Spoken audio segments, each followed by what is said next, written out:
What I am liking though is that we've got real-time gaps. It's stage 13 of the Tour de France 2025. And we'll be debriefing on what exactly went on yesterday, because that was mental. But we do have a stage to race today.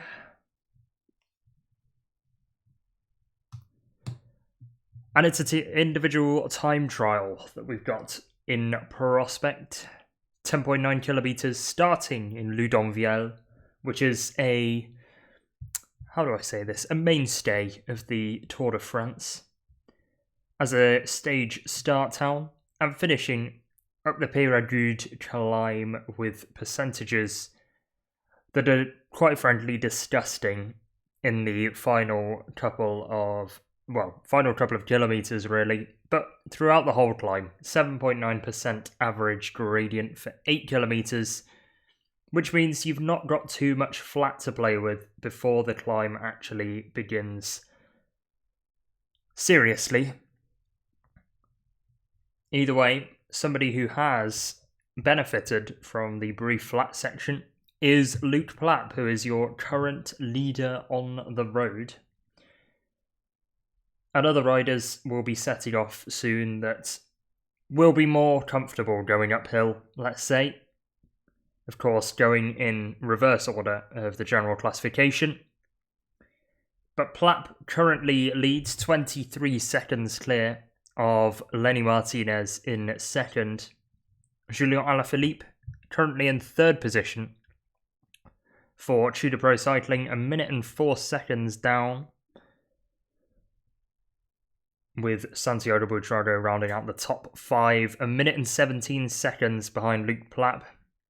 But I'm not so sure that the Australian will be able to hold this all the way to the stage win, because riders will be coming thick and fast. Alexander Vlasov sets off in just over 4 minutes time, with Warren Barguil setting off in 9 minutes at 16.5 minutes past the hour.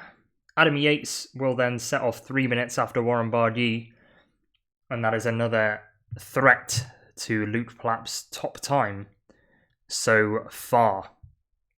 Either way, that is the stage that is set to be undertaken by the rest of the general classification that have yet to go. And we are into the final 35 riders now. Simone Velasco will be the next rider to set off for Astana, and then riders will be going at 1.5 minute intervals from that point onwards until we get to the later stages of the general classification, and more importantly, the top 10 in the general classification, which set off at 2 minute intervals. But there we are. And right now, I am on ad break, so I don't really know what's going on. Harry Sweeney looks to be setting a very competitive time as things stand. Admittedly, he's still got 5 kilometres of his effort remaining, but this could trouble the top 3 so far. From the Australian, could we have an Australian 1-2 maybe, usurping Lenny Martinez if so? But a couple of big names are out on the road at the moment, namely Neilson Paulus for EF, who will be the next rider to finish. Victor Campenaerts, good time trialist, but not his kind of terrain. Harry Sweeney, who we're seeing lighting up the timesheets, but not quicker than Luke Plapp as things stand. Mathieu van der Poel is also on the road, and Velasco has just set off. Which means Tadej Pogacar will be next on the road, and a couple of his teammates will be following each other. Simon Yates will set off at 28.5 minutes past the hour before Sepp Kuss, 1.5 minutes later, rolls down the start ramp. So it is purely done in GC order, no separations for teammates, just pure general classification order, which means Jordan Jaeger is a big name, setting off in 13th. What a Tour de France it's been for him.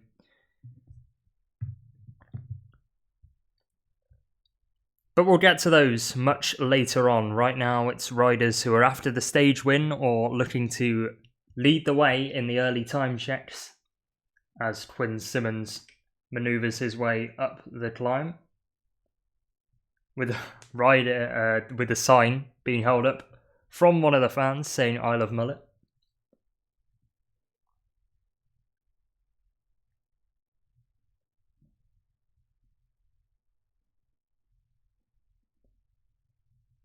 And Simmons has 3 kilometres to go until he makes it to the top of Peyragudes. There's an interview with Geraint Thomas that's about to happen on my stream, so I'll give you an update of anything interesting that he says. But right now, Tim Wellens is coming to the line on the Peyragudes Altiport. And it's a straight line to the finish, but it is a straight line that takes a long time to be completed. As we saw in the intense battle in 2022 between Tadej Pogacar and Jonas Vingegaard, eventually won by Tadej Pogacar to take a minor victory, with Jonas Vingegaard winning the general classification that year. Perhaps if the Dane takes the stage today, it might be a minor victory in what is a Grand Tour that should be won by Tadej Pogacar based on his form of yesterday. But Tim Wellens grinds the pedals and will be just outside the top 10, I believe. He's pushing relatively hard to the line, not all out, admittedly. But the time will be somewhat competitive at least, and it will be nowhere near the time cut, which is 40% on today's stage. Pretty unheard of when it comes to time cuts at the Tour de France. But Quentin Paché begins the steep sections of the climb, approaching the second time check in Loudenvielle. But Wellens is approaching the finish, gets up the steepest percentages of the climb, and it flattens out in the final 50 or so metres.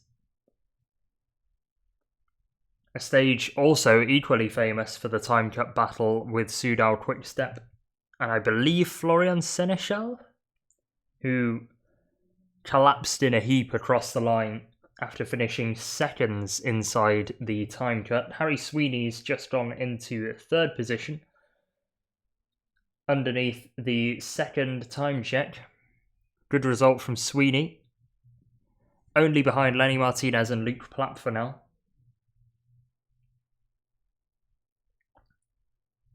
As Quinn Simmons is enjoying the support from the side of the road.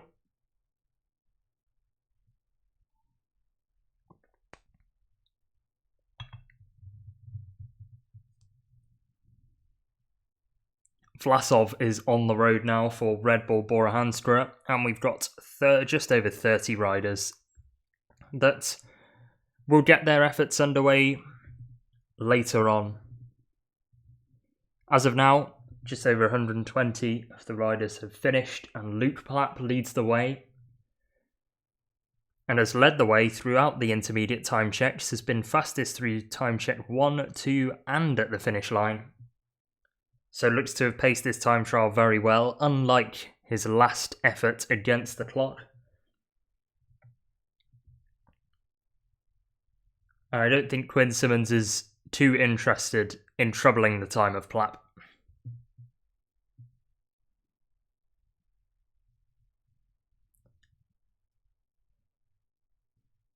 It's a very small gear for Quinn Simmons, and it will be a very small gear for a lot of riders. Going up Peyragudes, lots of different setups being trialled, some going for disc wheels, most going for road bikes. And the real questions will be, what are the general classification riders going to use as their form of machinery to get up Peyragudes? Will they be going quick enough for a time trial bike? Can you lug the time trial bike up the savage percentages at the Altiport? And will it be worth it in the grand scheme of the time trial? I don't think it will be. But some riders might try it. And roll the dice.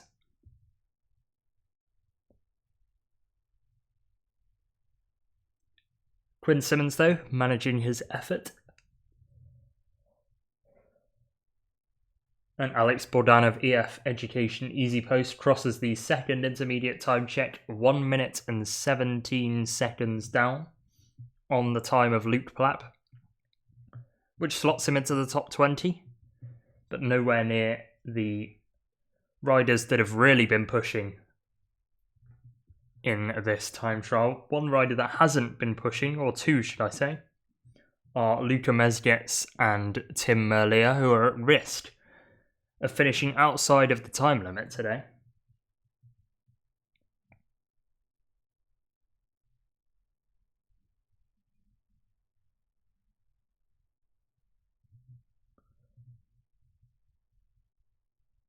Steph Kras preparing to start his time trial as Warren Barguil just sets off now for Picnic Postenel. Steph Kras will be next up and Adam Yates will be following him. So if that's not an incentive to go quickly up Peyragudes, I don't know what is.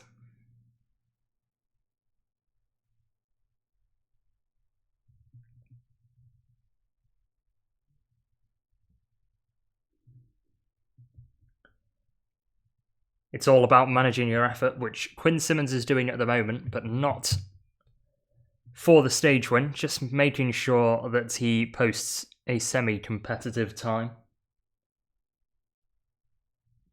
And is not, like, too far back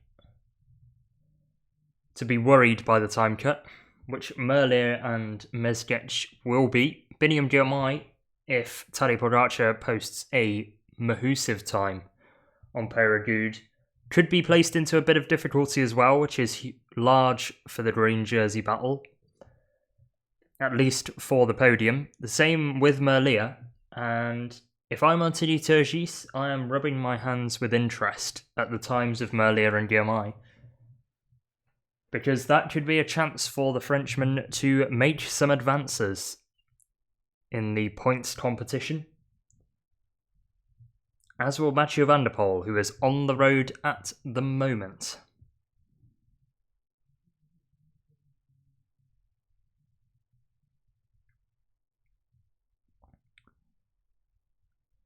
But Gregor Mühlberger is slightly cooking right now, according to the Tissot time gaps, which have suddenly changed into the green.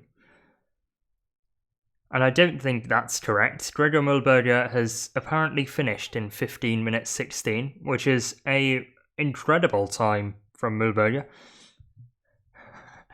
So incredible that he's blown Plapp's time out of the water. So yeah, the Tissot time gaps are playing up. Gregor Mühlberger is not winning with a time of 15 minutes 16.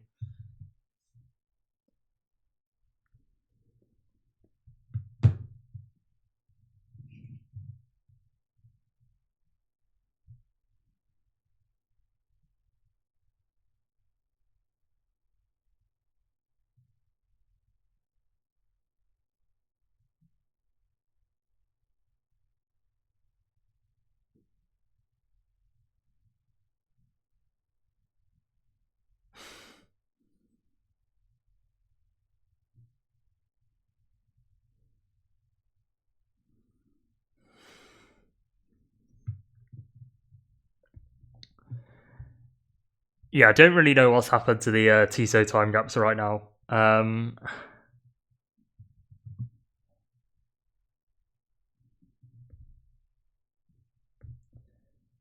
But Yates is ready to set off for UAE Team Emirates. His brother will be following in a few minutes' time in the yellow and black of Visma Lease-A-Bike.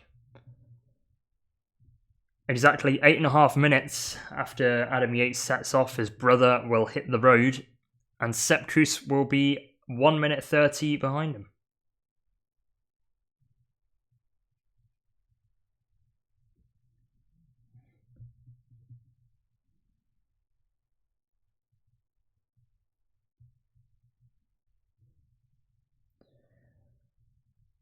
And Simmons doing what Biniam Girmay did, riding up to the outer port, should I say, high-fiving the fans on the side of the road. One of them's got their phone out and is about to get it knocked over. Annoyingly, it doesn't.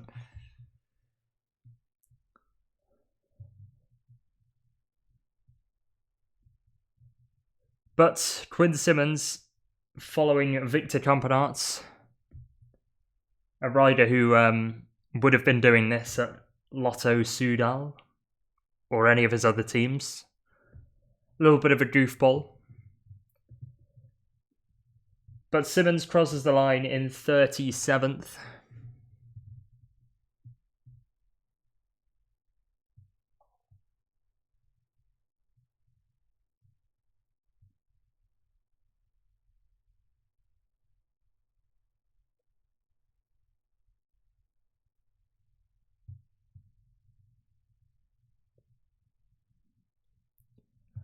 Tissot have finally updated.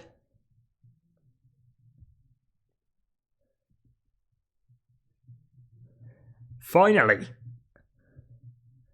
Gregor Mühlberger has no longer blown the official record for quickest time trial and fastest time trial out of the water.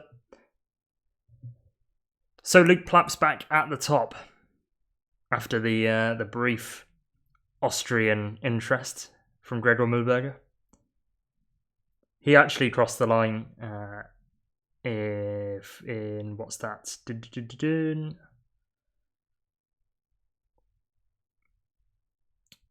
Yeah, he crossed the line well outside the top 20 on the stage. Not troubling Luke Plapp whatsoever. But who have I got for the stage win today? Here are my predictions. And here were my riders to keep an eye on yesterday. Of course, Pogacar against Vingegaard was the main battle. And I had Pogacar down to win that battle despite his injuries in the previous day. And thankfully for the predictions, maybe not thankfully for the race, which we'll get into, I was proved right by the Pogacar performance. And he did go on and win the stage by a fair distance with Jonas Vingegaard in second. I had Lenny Martinez down because he would have been after some King of the Mountains points.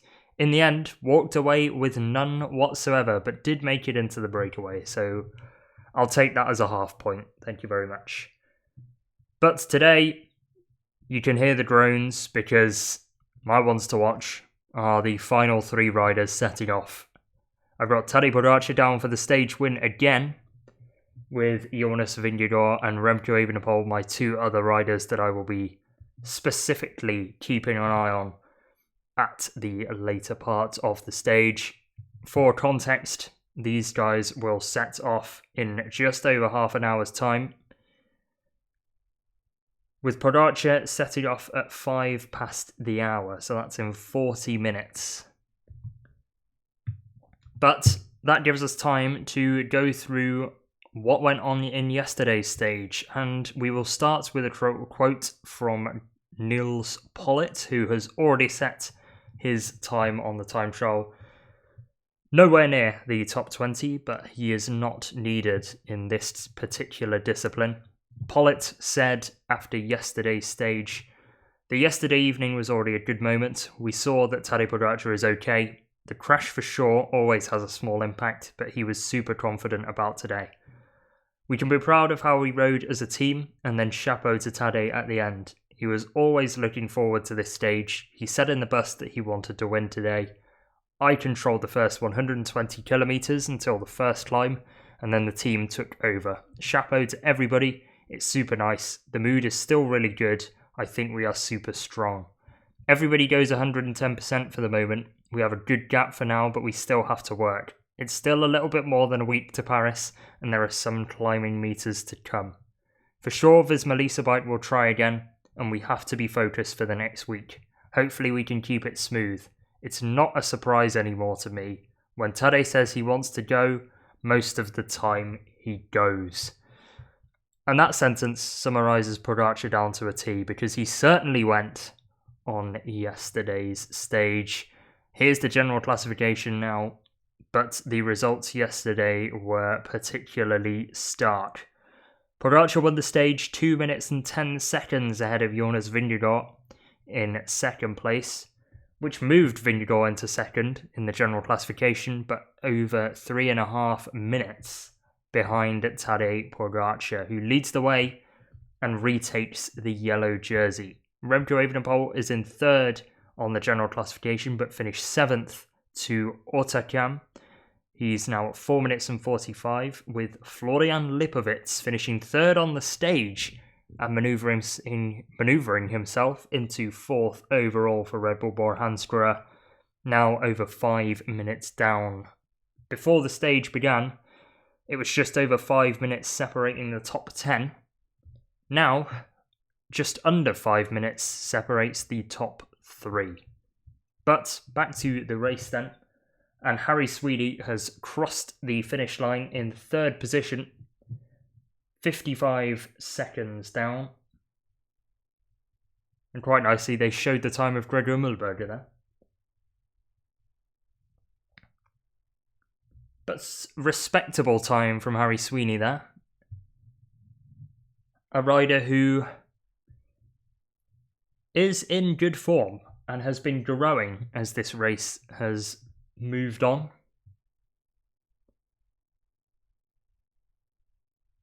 But Sweeney is coming off the back of a positive Tour de Suisse, finished 5th in the time trial there, behind Vauquelin, Only, Gal and João Almeida, in what was a very similar time trial up to the Stockhütte.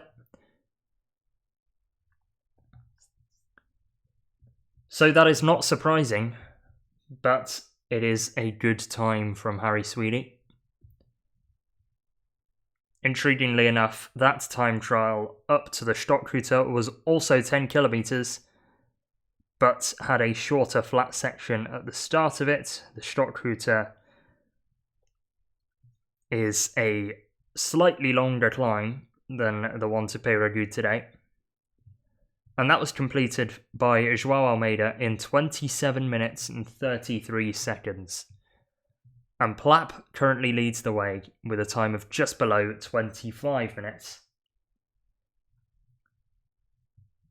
But will another rider get involved with the time of Plapp?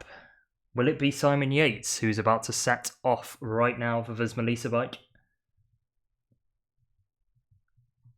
Murmurings of Jonas Vingegaard having some new equipment ahead of this time trial.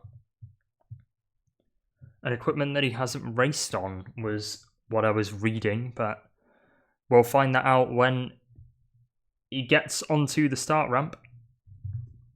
But Simon Yates sets off now.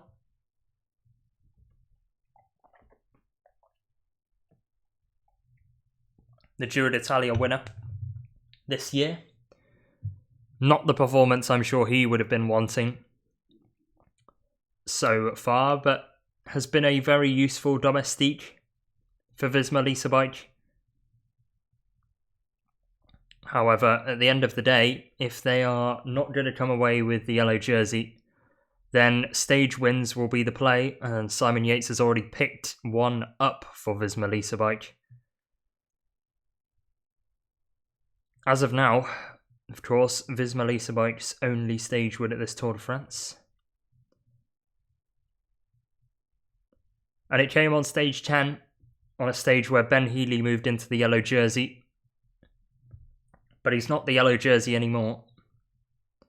And once the outsiders get going, we will have another look at the general classification as things stand. With Aurélien Peyragudes on the road at the moment, looking like he's pacing his effort and going hard on this time trial. Peyragudes having a under-the-radar start to this Tour de France. He's in the top 10 at time check 2. So might be contending for the top 10 at the finish, as Adam Yates came through time check 1, 7 seconds down on Luke Plapp, so keep an eye on the UAE Team Emirates XRG rider. Van der Poel probably holding a little bit back as he's about to exit the top 60. Coming to the line more than 4 minutes down on Luke Plapp and crossing the line nowhere near the danger zone for being outside the time limit, 70th overall at 4 minutes and 6 seconds down.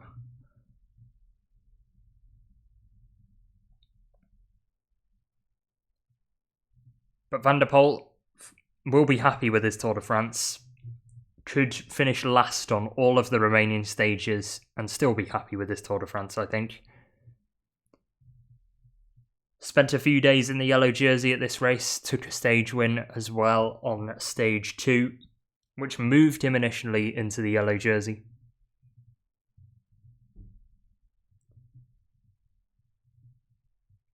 But Pogacar will be having the last laugh at the moment, sitting in the yellow jersey ahead of this time trial.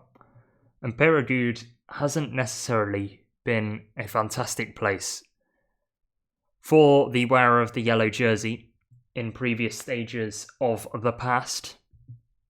I'm thinking more of Chris Froome in 2017.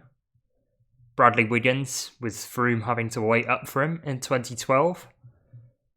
And Jonas Vingegaard not managing to beat Tadej Pogacar in the sprint up to the outer port.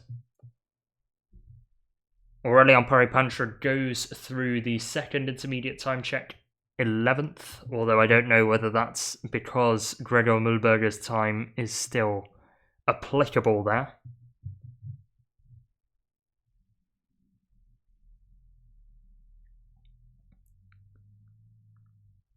But Adam Yates, look at that. The first time the clock has gone into the green before it disappeared straight afterwards. And he is hovering at the same time as Luke Plapp. So it's going to be very close between the pair, which is great to see. Great to see some competition on a stage like this, at least early on. You would expect the general classification hopefuls to blow Plapp's time out of the water, but it is a very competitive benchmark set by the Australian. Alexander Vlasov was in the breakaway yesterday for Red Bull Bora-Hansgrohe. He had one teammate with him in Lawrence Pithy, but could not deliver from the breakaway. In the end, slowed up and will focus on later stages.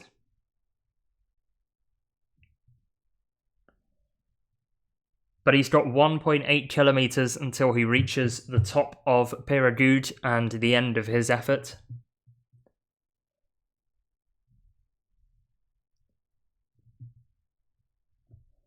And it takes you around 2.5 to 3 minutes to do the final kilometre, as Quentin Paché crosses the line in the top 20, 2 minutes and 46 seconds down on Luke Plapp for the Groupama FDJ rider, and one of the best beards in the peloton. Pogacar on the trainer. He's another rider who the cycling tech kit nerds have been looking at, riding a Frankenstein model, which is dividing opinion. I personally think it looks fine, as long as it's not too absurd looking, then fair game in my opinion. But I've just cut to ads, so let's have another chat about yesterday's stage, because it will soon be time for the riders that were at the forefront yesterday to set off. Ben O'Connor will be the next rider to go off the ramp in about a minute's time, and then we will start looking towards the top 15 with Enric Mas setting off in 4 minutes in 15th overall in the general classification. So just to round things off, Kevin Vauquelin is in 5th overall at 5 minutes and 40 seconds down, with Oscar Onley 25 seconds behind him. Primož Roglič probably conceding leadership of Red Bull Bora-Hansgrohe to Florian Lipowitz, is now 7.5 minutes down in the general classification, with Tobias Johannesson looking to gain, being 14 seconds behind Roglič in the overall classification. Felix Gall sits 9th at 9 minutes 21, with Matteo Jorgensen, one of the big losers of yesterday's stage, dropping to 10th overall at 12 minutes and 12 seconds down, but still ahead of Ben Healy, who went from 1st to 11th on yesterday's stage. In terms of the other classifications, Jonathan Milan leads the way in the points classification and set a pretty competitive time when he went for his time trial, so will be within the time limit no matter what incredible times we'll see from the general classification riders. But Pogacar now is second at 183 points following his stage win yesterday, and Mathieu van der Poel, being in the breakaway, is now 10 points behind Pogacar and closes in on Jonathan Milan a little bit more. So the Italian will be having to look behind himself to make sure that Tadej Pogacar does not take his points jersey. And I think that Pogacar will take a keen interest in the green jersey as time goes on. He's the rider that wants to win everything at this Tour de France. And I think he will take an interest in green, which is a bad sign for Lidl-Trek's sprinter Jonathan Milan. Pogacar currently has the King of the Mountains jersey as well. Lenny Martinez failed to pick up any points to add to his 27 that he's got throughout this tour. And Pogacar's big win up the Ultracam yesterday moved him onto the same amount of points, but because he won atop the all category test, then he takes the lead of the polka dot jersey. Lenny Martinez has been wearing that on loan and has set a good time, second at the moment, 23 seconds down on Luke Plapp. He'll have to be in the top 6 to pick up any King of the Mountain points today.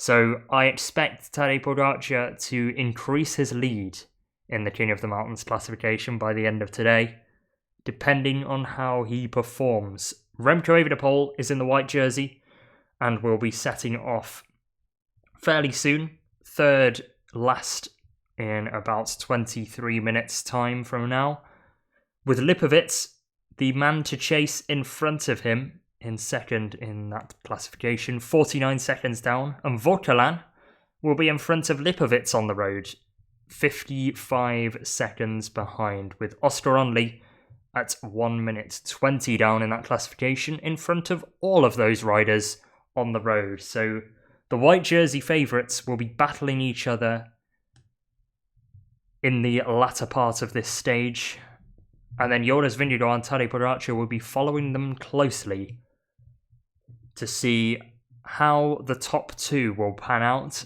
by the end of the day. But that is the current status of all of the classifications entering this stage. But Grisha Neerman was in solemn mood after yesterday's stage. He said, "I haven't seen anything yet, and I haven't spoken to Jonas Vingegaard." This is right after the line, but I think that Jonas didn't have his best performance today, and that he cracked a little in the end. That's what I saw from the car, but I can't say in numbers. He was feeling okay, but Tadej Pogacar was the strongest rider today, and we have to congratulate him and UAE. We were pulling like we planned on the Col de Soulor, and all of a sudden, Matteo Jorgensen was dropped. That was, of course, not according to plan. For now, it's a heavy defeat. We hope for more, but Jonas finished second. It's not the end of the world, but today Tadej showed who is the best rider here. It will be very hard to turn that around in the next weeks.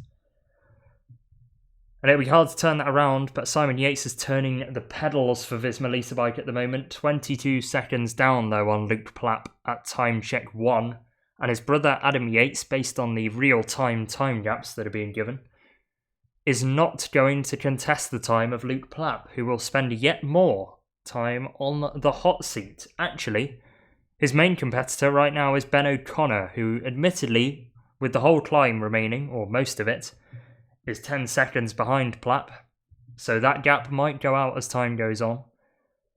But as of now, Luke Plapp is looking the best rider to have summited Peyragudes so far, and the best rider on the road at the moment is Adam Yates, who will come into shot in about 3 minutes' time.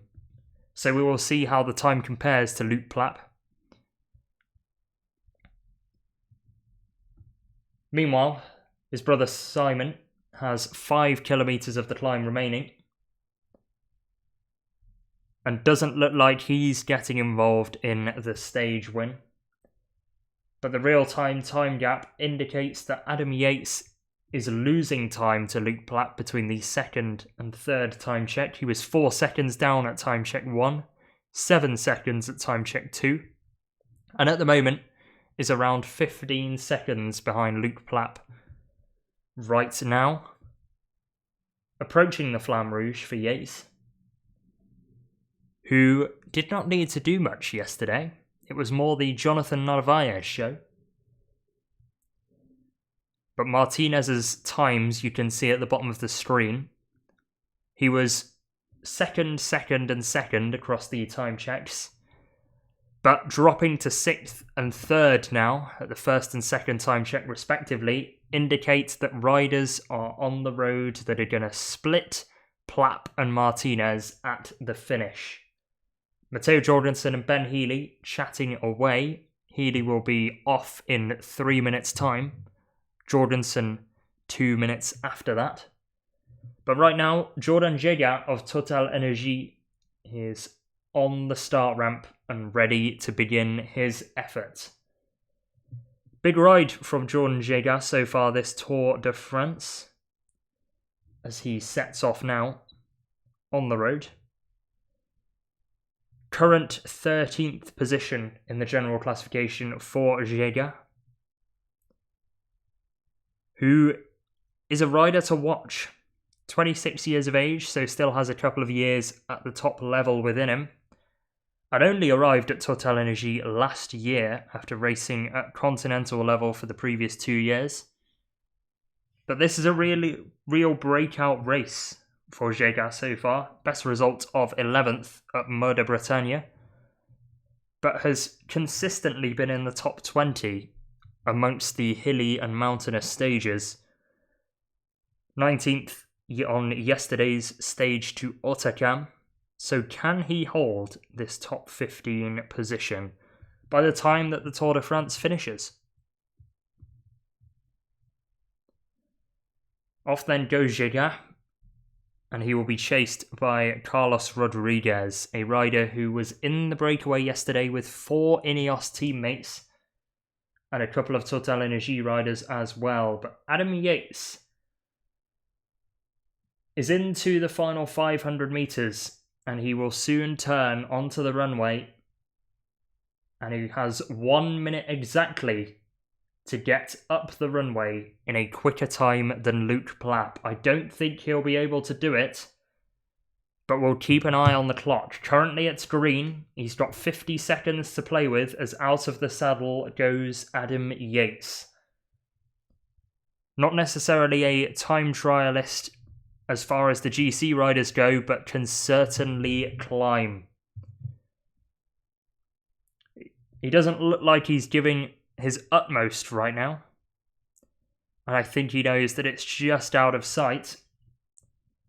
But Yates, of course, winner of the Tour de Suisse last year, will try and post a competitive time, and he will split the pair of Lenny Martinez and Luke Plapp. Certainly, how close will he get to the time of the Australian? Interestingly enough, my stream is about the stream that I'm watching is about 30 seconds behind what is on my screen right now. So I mean, if you're watching this Twitch stream, you'll get it spoiled, which is nice.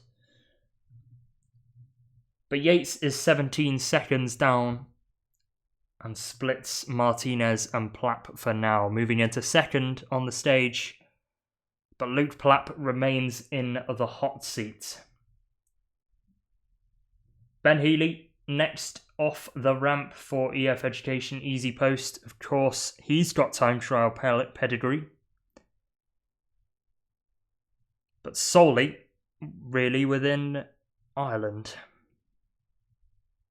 Former national champion in the time trial of his country. And one of his 10 wins in his career has come in the National Championships of Ireland in the time trial. He's got 2 road racing champions jerseys that came in 2022 and 2023.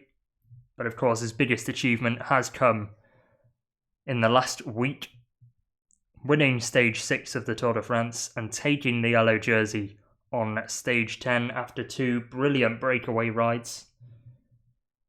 But this is a different test entirely. He's had the best possible preparation with his 40 kilometre solo to win on stage 6. This is far less than 40 kilometres, but it's far more challenging in altitude meters. Clément Berthet, talented climber on Decathlon Desert, has not been too on fire at this Tour de France.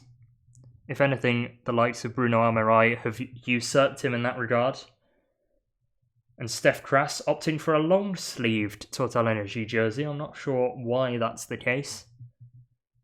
But G's up the fans, not too interested in troubling the time of Luke Plapp, will cross the line around 70th overall on the road, 67th to be exact, 3 minutes and 53 seconds behind Luke Plapp. And Matteo Jorgensen sets off, and he is a rider that did not have a good day at all yesterday and will be looking to make amends on today's stage as Romain Grégoire heads to the line to set a very respectable time. This is not his terrain. He prefers the short, sharp climbs with steep percentages, so he might have been in his element on the final part of the climb to Peyragudes, but crosses the line 1 minute and 29 seconds down on Luke Plapp, and in the top 10 as it stands. But as Sepp Kuss is on the road now and approaching 20 minutes into his effort, Jonas Vingegaard is on his bike, spinning up the legs, making sure that he is ready for this time trial. And Matteo Jorgensen has just set off. Here was what he had to say at the end of yesterday's stage. And he, like Christian Ehrmann, was in pretty solemn and slightly reflective mood.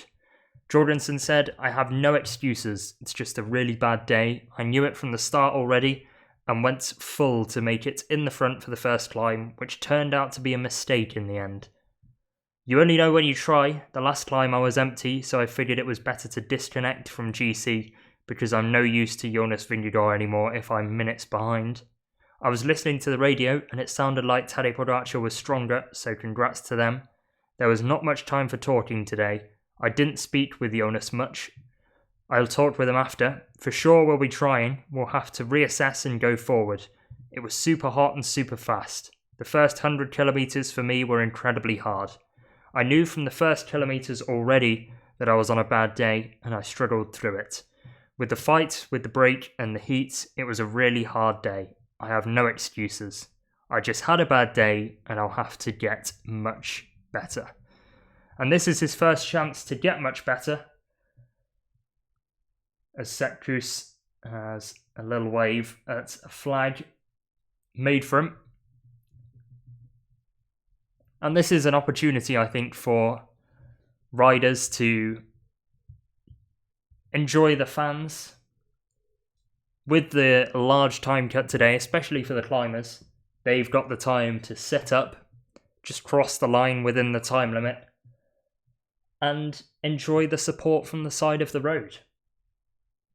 For the GC hopefuls and the sprinters that are trying to stay within the time cut, it will be a little bit harder to associate with those at the side of the road. But awaiting to start right now is Kevin Vauquelin, and Oscar Onley joins him. Both of them seated and ready to go. But right now, Tobias Harland Johannesson will be the next rider to set off, who had a much better stage than Matteo Jorgensen up to Rotterdam. But Jorgensen has set off very quickly indeed. He's on the road bike, which I think will tell us a lot about Jonas Vingegaard's setup ahead of this stage. I don't think there's enough of a flat section before the Peyragudes climb to start on a time trial bike and take up time on the road making a bike change. But the Peyragudes is an 8 kilometre effort, 8% average. And Enric Mas is on the climb right now. Matteo Jorgensen has just started his effort.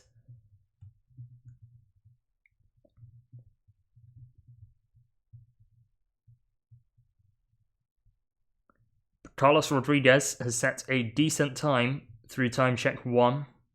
9 seconds down on Luke Plapp. Of course, that's 2 seconds behind Adam Yates, who ended up finishing 17 seconds down on the stage. Keep an eye on Ben O'Connor, because he has gone faster than Adam Yates through the first time check. He'll be going through the second time check soon. And will he usurp his Jaco Alula teammate and take the hot seat as current leader in the time trial?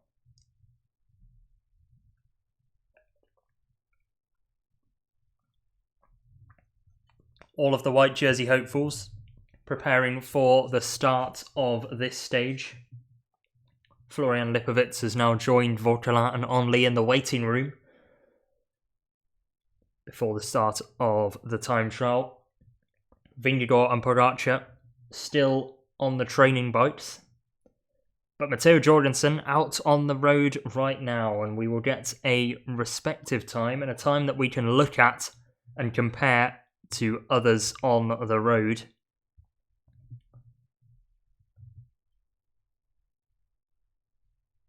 And Jorgensen, who has been in GC contention and has been in the mind of Tadej Pogacar early on at this Tour de France, now he's lost all of the time that he did on Rotterdam and is now out of the question on GC. Pogacar will no longer take an interest in the movements of Matteo Jorgensen, but right now he's moving into the top 10 at checkpoint 1, and more importantly, the top 1 at checkpoint 1, 8 seconds clear of Luke Plapp.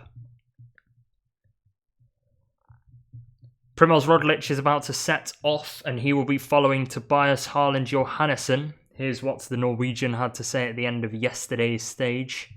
I wanted to show that I'm an okay cyclist after yesterday, and that we're on good flow with the team. After the start, there was a big breakaway, and the guys on the team wanted to help. Magnus Kort and Jonas Abrahamsson went to the front and wanted to give me a hand. That gave me a good feeling. I felt I had good legs, so in the end I'm happy with 4th place. I wanted to show that I'm not an idiot. I had so much support on the climb, and Tadej Pogacar came straight to me at the start of the day. He was a nice guy, so I appreciated that. In the end, the legs were talking, but I had major motivation today. It was a super hard day, and I decided straight away into the climb that I needed to go at my own pace. Florian Lipowitz was really strong, so I just had to make them do most of the work. In the end, it was a fight between my mind and my legs, I think. I just went all I could. In the end, I could catch Oscar Onley just on the line. Then I sprinted, and I am super happy. Timo Ahrensman has just crossed the line in 12th place on the stage, and Sepp Kuss is catching Simon Yates on the road. Kuss going for the road helmet, and Yates going for the aero helmet, or it's vice versa.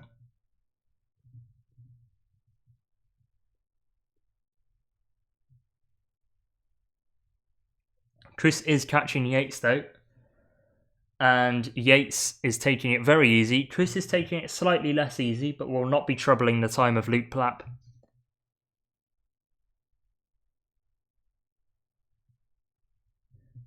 So both of those riders will be nowhere near the top of the stage by the time all of the GC favourites set off. And on the road at the moment is Primož Roglič, who at the end of the Rotterdam stage said it was just fast, way too fast for me. I had a big battle in the last 7 kilometres to come to the top. When you have the legs, you have to go, no? He, Florian Lipowitz, had the legs today. It was a great job from him. I'm really happy, and I hope he keeps the level in the finish. It's hot, so I work on my tan for the summer, no? And that final line was based on a question he received from Anders Milker about wearing ankle socks on the road. So Roglič in a little bit jolly mood at the end of the stage, despite all of his time loss, and I think that is a admission that he is no longer the leader of Red Bull Bora-Hansgrohe at this Tour de France, and that leadership now falls to Florian Lipowitz. But let's see how he performs in the time trial, because this is a discipline that he enjoys, and it's a discipline that Enric Mas doesn't. He's on the road at the moment, and Remco Evenepoel is in the waiting room. This is a discipline that Remco Evenepoel is world champion at, so he is down in my books for a big performance and will have to recover after finishing in the top 10 on Autocam yesterday, but he'd want much better than the results he actually ended up getting, which was 7th on the stage. Hanging on to his top 3 overall, so he'll know what the likes of Vauquelin, Onley, etc. are doing. But Sepp Kuss and Simon Yates have crossed the finish line right now. And Sepp Kuss crossed the line in 8th, 1 minute 20 down on Luke Plapp, which is not bad for a guy who didn't look like he was trying. Meanwhile, Kevin Vauquelin is about to set off for his time trial effort. He'll be chasing Oscar Onley, who has kept up his positive start to the Tour de France in the first mountaintop finish of the Tour, up to Autocam.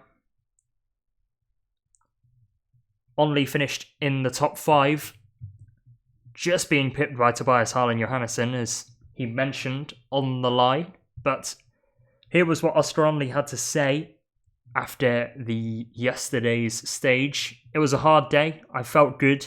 Maybe I just went a little bit over my limit halfway up, but it was an okay day. It's difficult when there's teammates there. I just had to try and get rid of at least one of the Red Bull Bora guys if I could.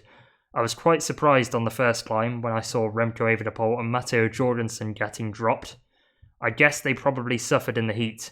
There's a long way until Paris, so they're certainly not out of it.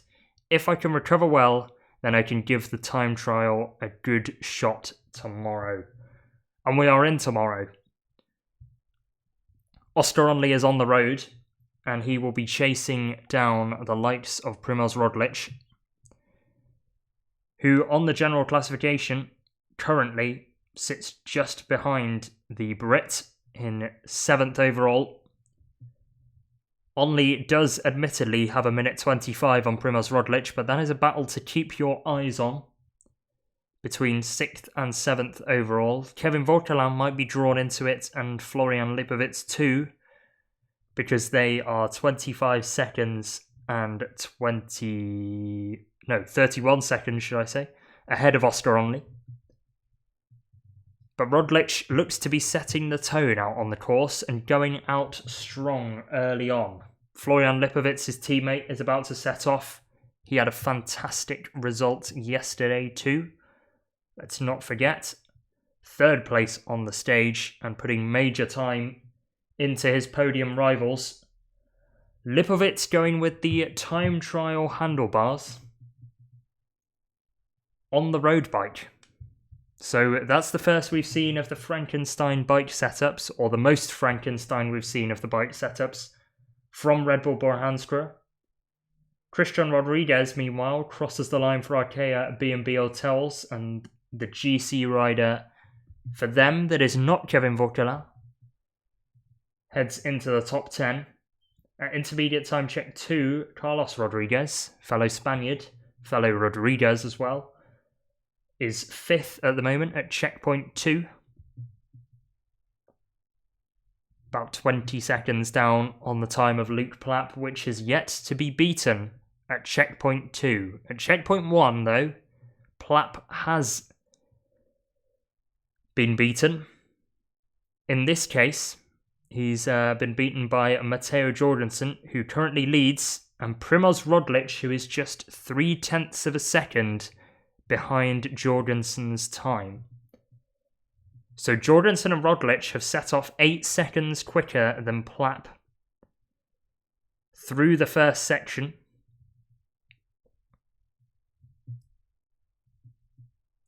So Jorgensen and Roglič looking to get the time early on and keep the advantage up the Peyragudes climb to Luke Plapp.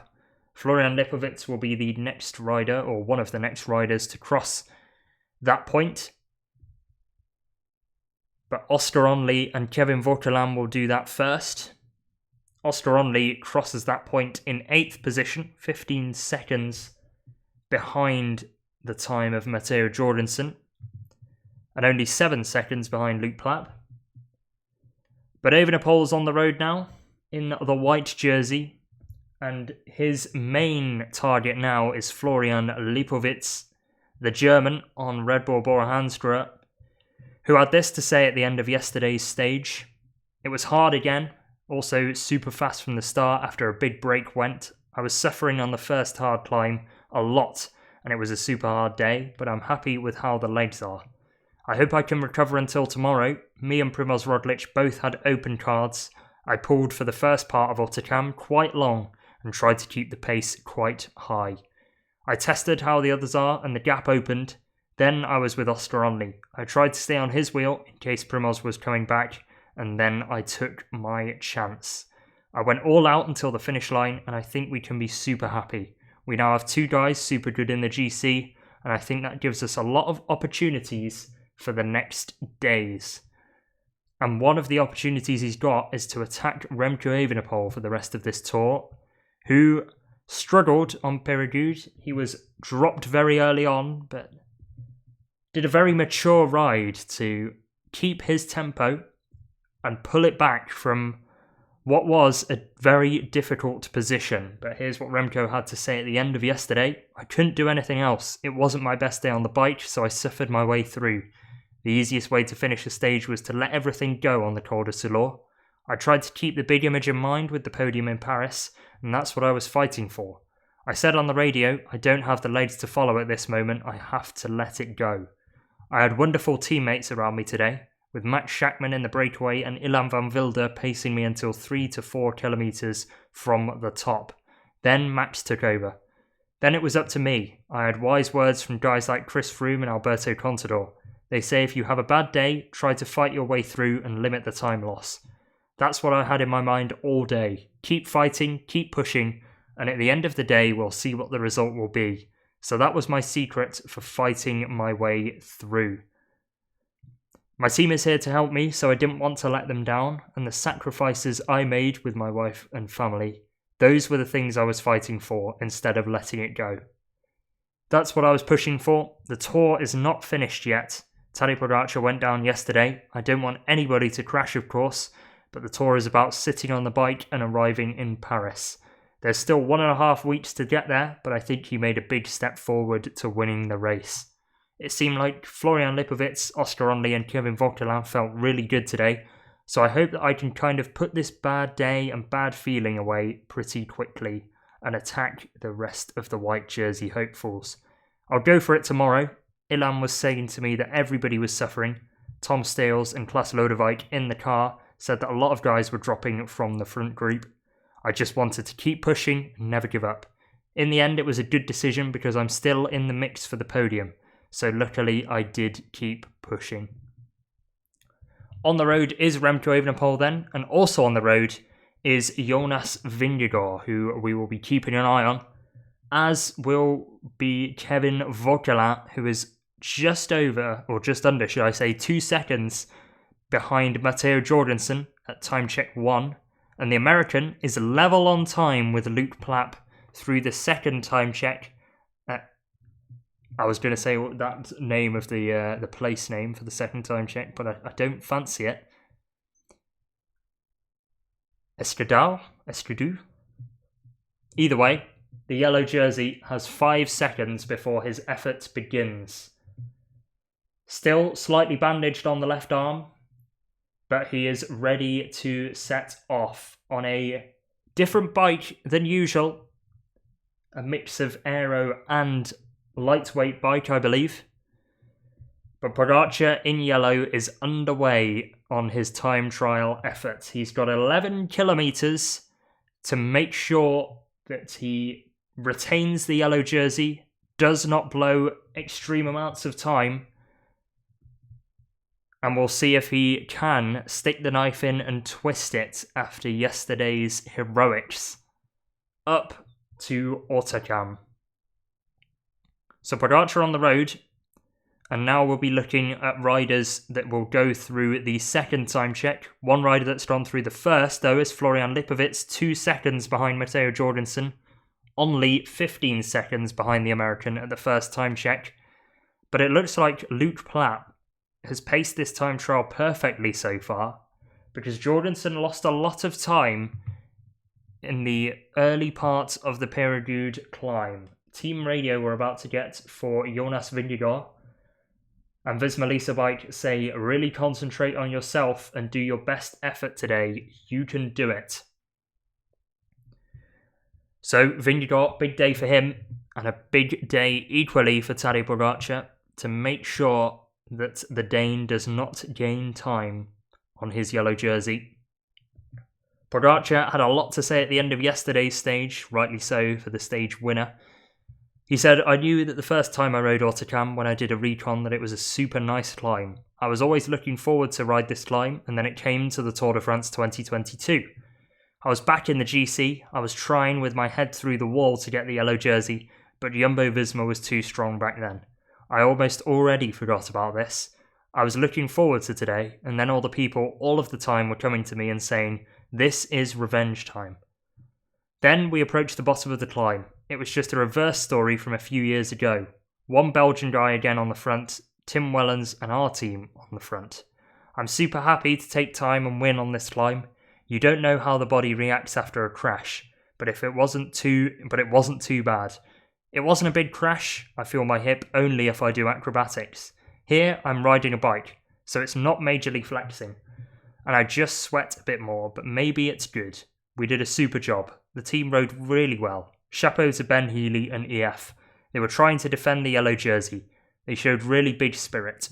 Uno X also fought for their own GC, so it was a hard day for everybody. But in the end, we were super strong. We had this stage in mind for a long time and we did it. I think this stage today was for Samuele Privitera and all of his family, because it was really sad. It was the first thing I read in the morning. I was thinking in the last kilometre about him, how tough this sport can be and how much pain it can cause. I don't know if Johnny Narvaez understands too well, but we were joking about Friday at the Dauphiné. I wasn't expecting that he would do this, and we would do this, but I guess that Johnny doesn't take jokes.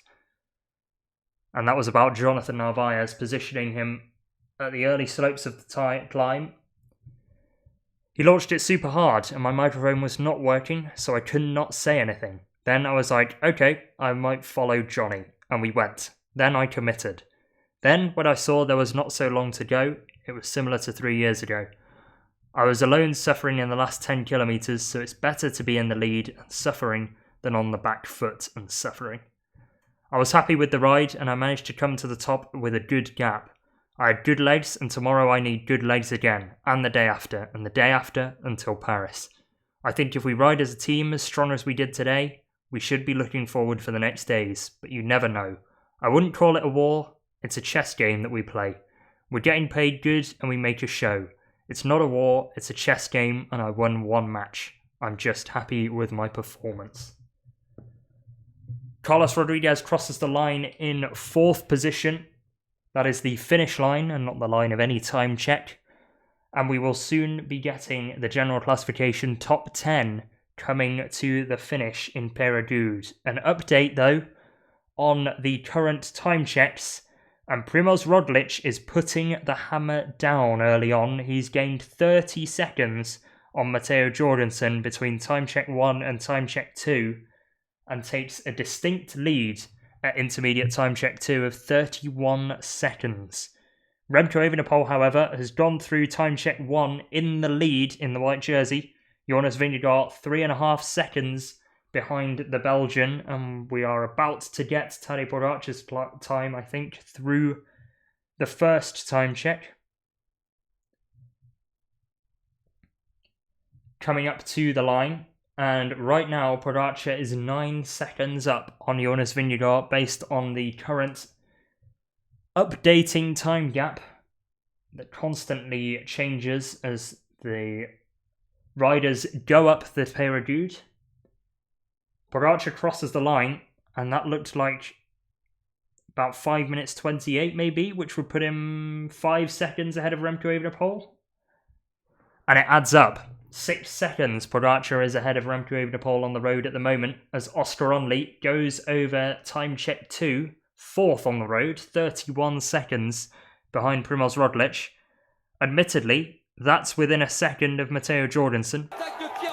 And oh my word, my feed has been fixed. It's been 2 years that I've been trying to fix it. And for some reason, on the time trial, it has finally been fixed. Thank you for the follow, T. Liamu, or Tliamu. Either way, Tadej Pogacar is pressing on the pedals right now.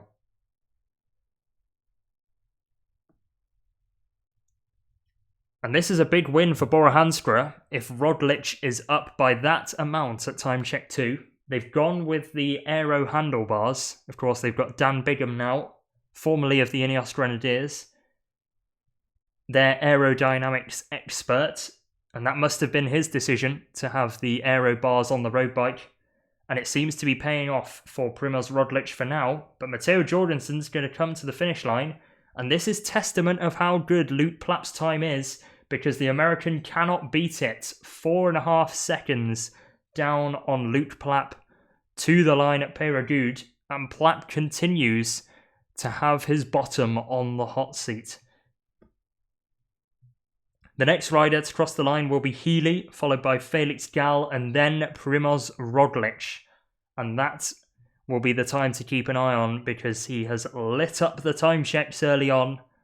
Admittedly, the big three have gone quicker than him at time check 1, but it was a huge effort between time check 1 and time check 2. Florian Lipowitz, another rider who will be approaching that time check shortly, as is Kevin Vauquelin, who right now is on my screen. To the second intermediate, 7.6 kilometres into the stage. And he's 40 seconds down. The leading Frenchman in the general classification for Arkea B&B Hotels, going at an average of over 28 kilometres an hour, but that is only good enough for 6th as it stands.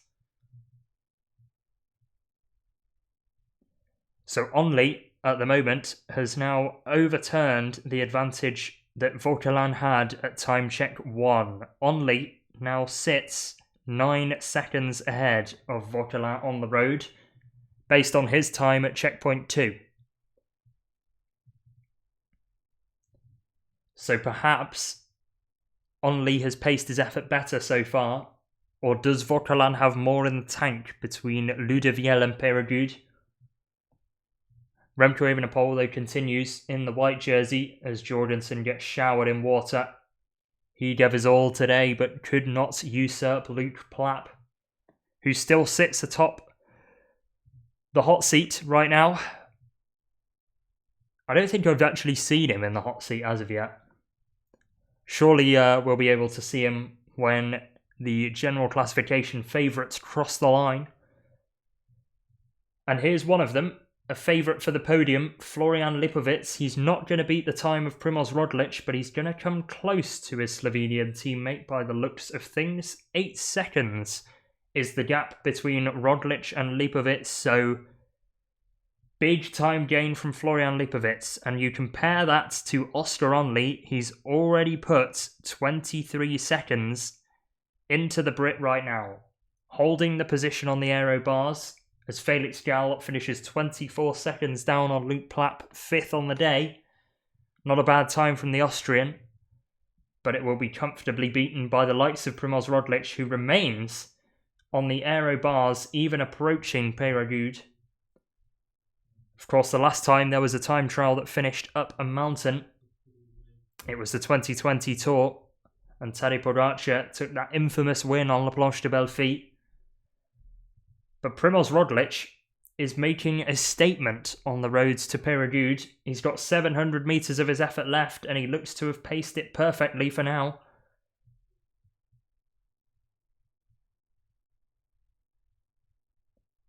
On those time trial bars, and has stuck on those time trial bars for the vast majority of the stage.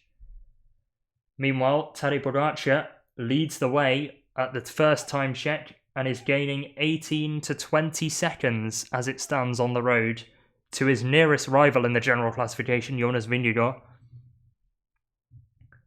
He will be approaching time check 2 soon. Roglic's time at that check was 15 minutes and 15 seconds. And the next rider that will be through that checkpoint is Remco Evenepoel. So we'll get an update on how the Belgian in the white jersey is doing, but not before Primož Roglič blows Luke Plap's time out of the water.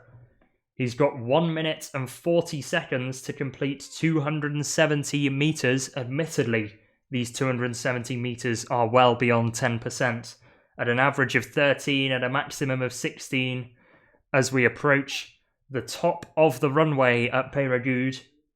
Primož Roglič finally decides not to go for the time trial bars, which Remco Evenepoel has on his bike, but the Belgian is not pacing this one well at all.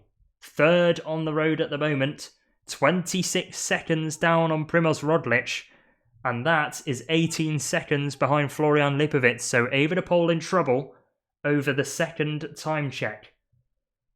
And this is continuing his form from the previous stage, but somebody who is turning things around up to Peyragudes is Primož Roglič, who is going to take the best time on the road, but how much time is he going to take on Luke Plap? He was 31 seconds up at the second time check, and he will cross the line at around that point.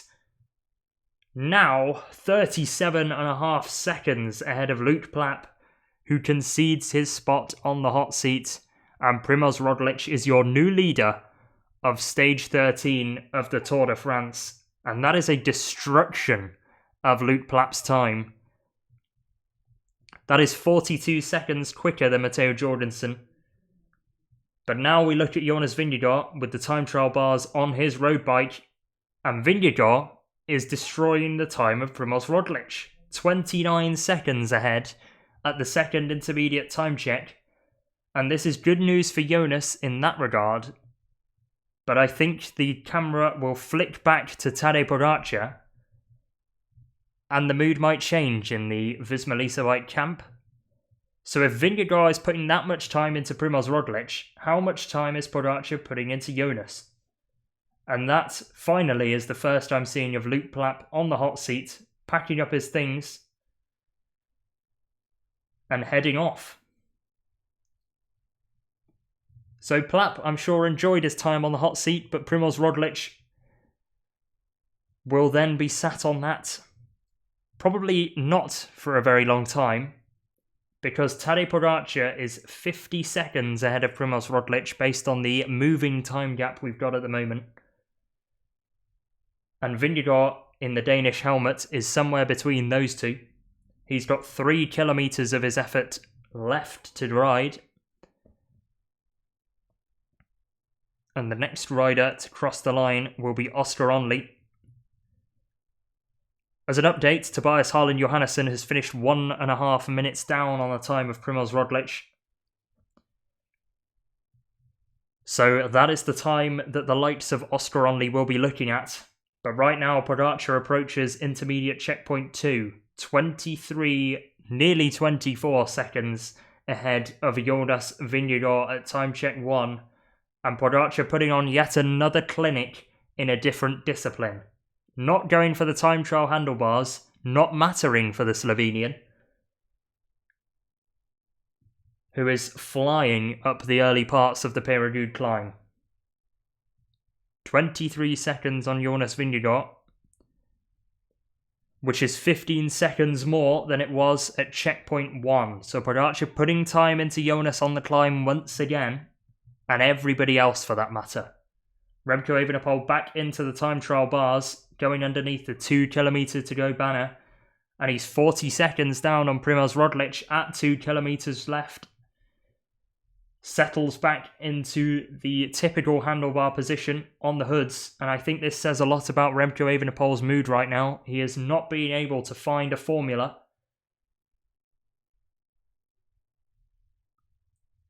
And it looks like he had mechanical trouble. Remember, he had mechanical trouble in last year's time trial as well, struggling with the gears.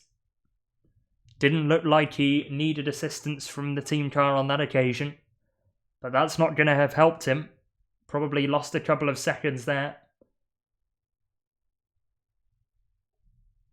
But the white jersey is not performing to the best of his abilities, you'd think, on a time trial that looked like it was for him. Of course, better on the flat efforts than Pogacar and Jonas Vingegaard, but enjoys climbing as well. Admittedly, didn't have a great stage on Autocam, but Kevin Vauquelin's coming to the line now. And Tadej Pogacar is pacing his way up Peyragudes. He's not going to catch Jonas Vingegaard by any means, but I think he's going to take good time on the Dane as it stands, who, in his large helmet, approaches the summit of Peyragudes. This a Category 1 climb, so the top 6 riders across the line will take King of the Mountains points, but that's not going to be what any of the riders remaining on the road are worried about as it stands. Across the line went Oscar Onley, 45 seconds down on Primož Roglič, but that's 45 seconds up on Tobias Harlan Johannesson. So big performance and big gains made on the riders behind him from Oscar Onley. And Florian Lipowitz will be the next rider to reach the top of Peyragudes. Similar to Roglič in the time trial handlebars. Big performance from both Red Bull Bora-Hansgrohe riders, and they look like they've got the setup exactly right.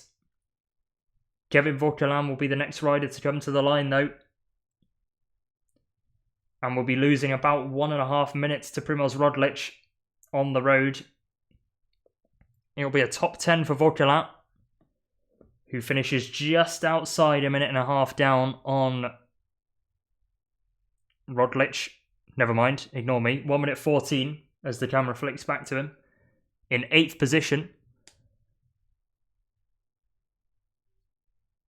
So Vauquelin crosses the line, and Remco Evenepoel's car is not behind him, which means Jonas Vingegaard is catching the Belgian, and this could be an image for the ages on the Tour de France.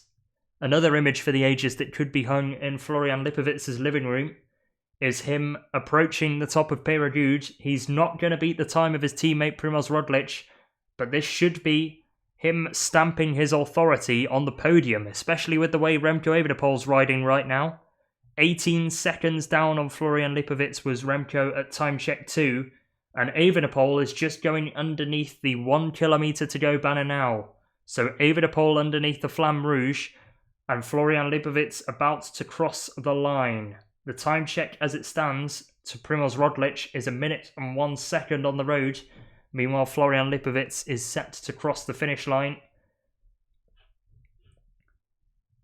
And the German goes second, 35 seconds down on Primož Roglič, who has set a fantastic time up to Peyragudes of 24 minutes and 20 seconds. Lipowitz only 2 seconds ahead of Luke Plapp, so Plapp had a very good climb and hung on, paced his effort well. But Lipowitz only 10 seconds clear of Oscar Onley. Good performance from Lipowitz, and he'll be happy that he gained time on his nearest rivals. But 35 seconds down on his teammate Primož Roglič, who is an elite time trialist, let's not forget. And another elite time trialist at the moment that is suffering on the road is Remco Evenepoel of Soudal Quick-Step. The Belgian is cracking hard, and Jonas Vingegaard is within sight of Remco Evenepoel. He can see him just turning onto the airport runway now. Jonas is not going to catch Remco, but is going to be fairly close by the time it gets to the line if he keeps his effort up. Looks a lot better on the time trial bike than he did on stage 5, where he lost so much time to Tadej Pogacar, over a minute there. But Pogacar solely focused on his own effort, as is Jonas Vingegaard. Remco Evenepoel, however, is probably focused on the pain. The time of Roglič has passed.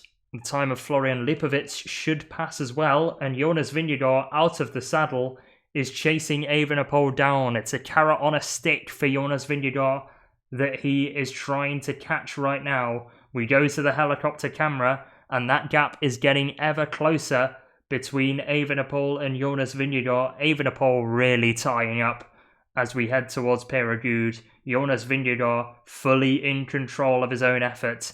The time of Florian Lipowitz passes by for Remco Evenepoel, but Jonas Vingegaard may just set the time checks green over the finish line at Peyragudes. 1 minute and 10 for Jonas Vingegaard to go. He's got a minute to do the final 100 metres. This is firmly in the bag for Jonas Vingegaard, but can he catch and, more importantly, pass Remco Evenepoel, who is properly tying up?